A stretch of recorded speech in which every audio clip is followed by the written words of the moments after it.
I'm Hi. sorry I'm late. Mwah. Mwah. See, I got the European thing down. Yeah, you do. But you made it. That's good. So guys, welcome to Clash Time. I'm Kaz. I'm joined by my favourite superstar. He holds the WWE record for the most titles ever.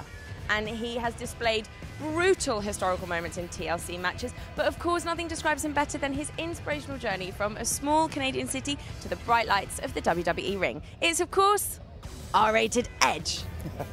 Welcome to the show, Edge. Very good. Thank you for having me. Oh, thank you for coming.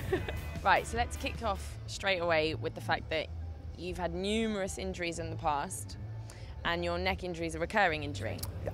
How and what did you do to keep you determined and inspired to keep coming back? I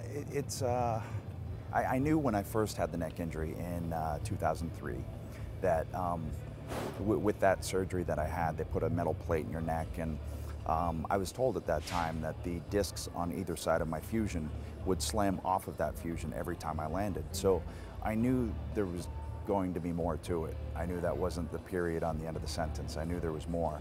And I always had that in mind. But then, you know, I'd get more and more pain, or once in a while my arm would go numb, but it would come back. So I just thought, okay, well, I have a little bit more time. But then it started to get to the point where it's chronically sore, and both of my arms went numb for about a minute. And I thought, okay, well, that means something. Yeah. My body's trying to tell me. So the way the WWE is set up, we have a medical team and we have a team of doctors. And I got some MRIs done the day after WrestleMania. And the news that came back was, you got to retire. So it almost made it easier because I had it wasn't like, well, maybe I can make it another year. Maybe I can make it 2 more years. It was like, no, you're done. And somehow that made it easier to digest. Because it was weird when the news kind of leaked out.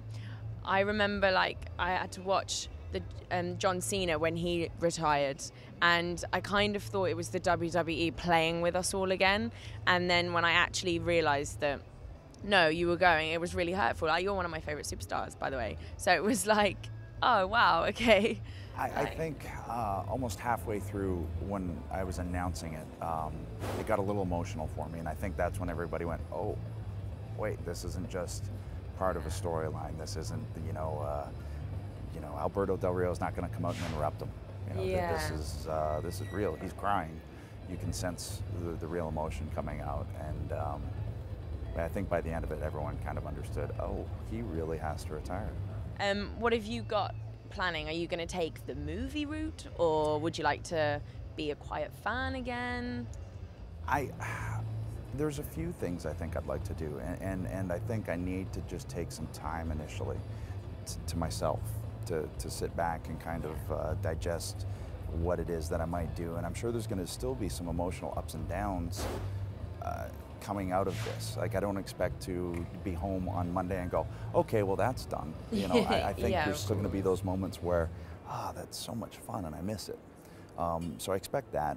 But this tour has been kind of really great for me in the respect that I think if WrestleMania and the announcement was it would be almost like cold turkey. Yeah, whereas this is a detox for me in a way. Sure. You know, yeah, it's a gradual descent. Yeah, and I get to say goodbye and get to hang out with, you know, the locker room, and kind of have 2 weeks to, I don't know, mentally prepare for it. But going forward, I don't know, if movies fall in my lap, I always said I would do them. Take on Hollywood. Yeah, you know, like if it were something that would be fun. I guess that's what stage I'm at now. It could be a challenge. You could ground all the Hollywood superstars. If it were a challenge, but also something that I know wouldn't feel like a job. This has never felt like a job to me. Okay. So to go to something that would feel like a job, I don't think I would want to do. And I won't necessarily know until I start doing whatever it is. And we mentioned Alberto Del Rio in WrestleMania. Can we sum him up in a little nutshell? In a little nutshell. I don't know, his head wouldn't fit in a little nutshell. It's very big. He's very talented.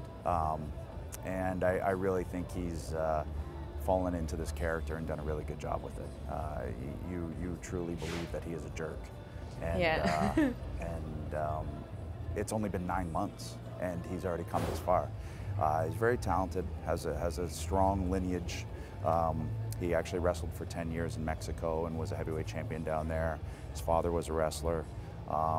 And up until he came to the WWE, he wore a mask, which is really crazy to me because he has such great facial expressions. Yeah. And I do think going forward, he'll be a big, a huge part of the WWE and be the guy that you love to hate for a long time. Yeah. Another question about Alberto Del Rio. Obviously, you didn't know at the time, but your match with him was your last match. You must have obviously felt quite relieved and happy that you ended on a high and you managed to beat up the bad guy. Yeah, I might have felt emotionally different if I knew that was my last match. I think I would have had a different set of feelings going into and coming out of it. But in hindsight, having my last match at WrestleMania and retiring the world champion, it's like, it's kind of storybook. And Christian is now going to be taking on Alberto Del Rio. Are you a little peeved that you can't be there physically? Can't get involved physically, I mean. I mean, yes and no. I'll really enjoy just him having his moment finally, though, and being involved in that match because he's always deserved to compete for the heavyweight championship, and he's never really gotten that shot. So if the positive that I can pull out of getting injured is the fact that he's finally getting that opportunity, then I'll focus on that. You're scratching his back. Yeah. Scratch yours. Yeah. Yeah. Now, I met Christian recently and he was lovely, and I'm meeting you and you're absolutely lovely as well, really down to earth and you're both really grounded. The two of you have had ups and downs, storylines and reality, everything. One thing that you've never failed to entertain anyone, you've always kept everyone guessing. Could you sum up like your friendship? Well, I thought about it last year and I realized how long we've been best friends for. And this year we've been, best friends for 27 years. Oh, wow. Which is... it's a lifetime, that is. It really is. I don't know, I think, whatever happens storyline-wise, in the real world and backstage, we've always been able to maintain our friendship even through, the travel schedule and even competition. Thank you very much, Edge, for joining me. We've got a little gift for you from us at Eurosport. Ooh. Very, very. Thank you. Should I open it here or yes, should I wait? Yeah, oh, okay. I can't open it. Ooh, very nice. Play golf? Oh, I will now. Wow. It's a little mini golf set, and Christian has one. He does. We can mini golf together. You can mini golf together, and Thank you can keep a diary now. I always have, so this will be added to the collection. Amazing. I'm at volume 9. Oh wow. Yes. I'm only on volume 4. Wow. Thank you very much. Oh, you're welcome. I appreciate this. There we go. Edge.